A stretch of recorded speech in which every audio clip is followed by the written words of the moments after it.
Bismillahirrahmanirrahim.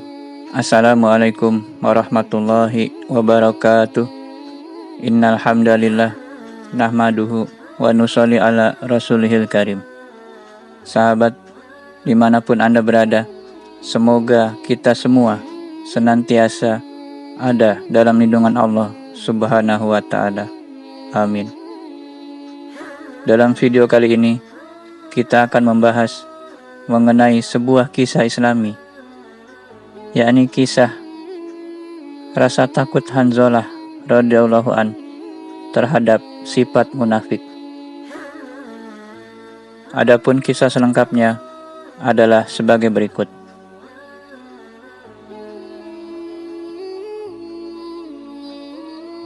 Dalam kitab Hikayatus Sahabah diceritakan,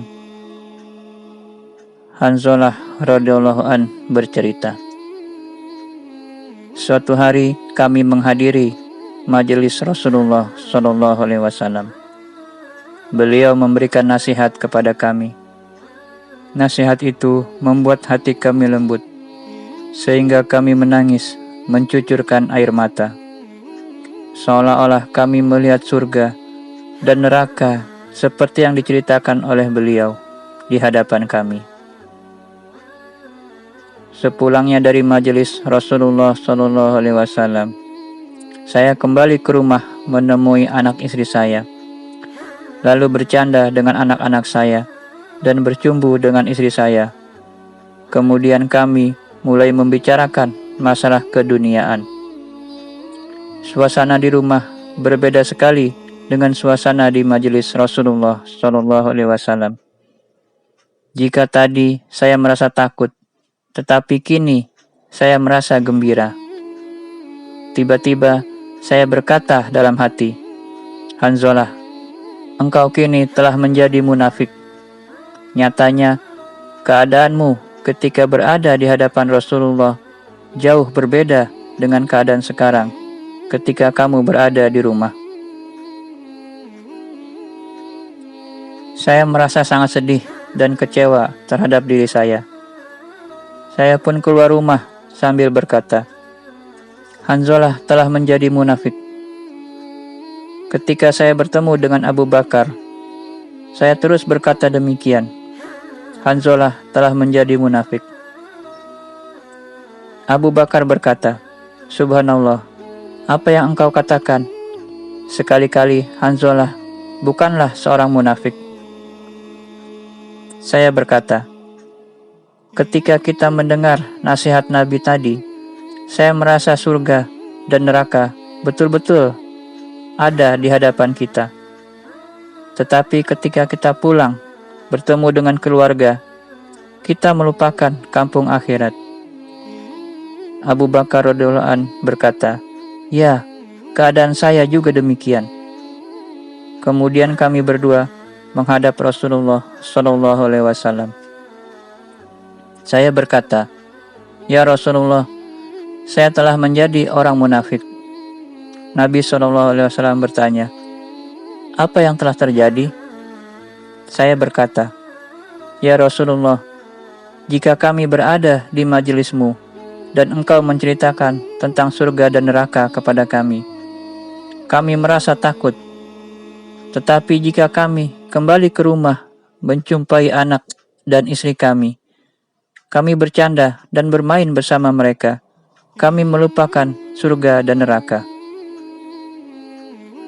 Mendengar penjelasan saya, Nabi SAW bersabda, demi Allah yang jiwaku ada di tangannya, jika setiap saat keadaanmu seperti ketika berada di dekat saya, niscaya para malaikat akan turun mengucapkan salam kepadamu di tempat tidurmu dan ketika kamu sedang berjalan.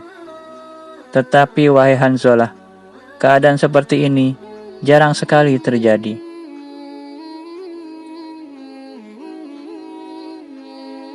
Hikmah dari kisah di atas adalah, menurut Rasulullah SAW, walau bagaimanapun teguhnya iman seseorang, dia tidak dapat mencurahkan seluruh perhatiannya untuk akhirat saja. Karena sebagai seorang manusia, dia juga harus memperhatikan keperluan hidupnya, seperti makan, minum, anak, dan istri. Walaupun ada manusia yang setiap saat selalu mengingat kampung akhirat, tetapi jumlahnya sangat sedikit. Tetapi yang perlu kita renungkan dari kisah di atas adalah sikap para sahabat dalam memikirkan agama. Sedikit saja bergeser dari apa yang dinasihatkan oleh Rasulullah SAW. Mereka merasa bahwa dirinya telah menjadi munafik. Dikatakan bahwa kita cinta terhadap suatu hal apabila setiap saat dengan beribu cara kita selalu memikirkan hal itu. Apabila kita mencintai anak kita dan dia sedang melakukan perjalanan, maka kita akan selalu menanyakan dan memikirkannya. Apabila kita mengetahui bahwa di tempat yang ditujunya telah terkena wabah atau bencana, pasti kita akan selalu mengirim surat untuk menanyakan keadaannya. Nah sahabat, demikianlah apa yang dapat saya sampaikan. Lebih kurangnya saya mohon maaf. Semoga Allah Subhanahu wa Ta'ala memberikan kekuatan kepada kita untuk bisa amal dan sampaikan. Insya Allah. Semoga bermanfaat dan menjadi asbab hidayah. Amin. Subhanallahi wa bihamdihi. Subhanakallahumma wa bihamdika. Asyhadu an la ilaha illa anta. Astaghfiruka wa atubu ilaik. Wassalamualaikum warahmatullahi wabarakatuh.